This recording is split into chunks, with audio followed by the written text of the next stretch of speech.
HDFC transportation and logistic fund growth option చూద్దాము, ఆ fund చూద్దాము మ్యూచువల్ ఫండ్స్ లో. సో బేసికల్ గా ఈ ఫండ్ ఎలా ఉంది ఏంటి అనేది చూద్దాము.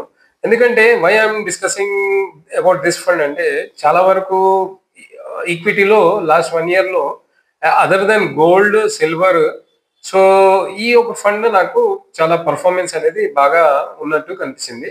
So as per hour research team and research, so let us see how this fund has performed. Let us see. ఈ ఫండ్ నేమ్ వచ్చేసి HDFC transportation and logistic fund అండి, గ్రోత్ ఆప్షన్. సో బేసికల్ గా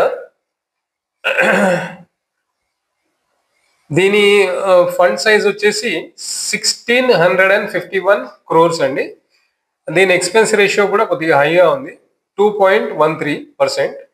సో రిస్కోమీటర్ చూస్తే very high risk అనేది. Crizal rating ఇంకా rank అనేది మనకి నాట్ అవైలబుల్ ఉంది. సో దీనిది వచ్చేసి థిమాటిక్ అండి, thematic fund. The fund has 99.56% investment in domestic equities, of which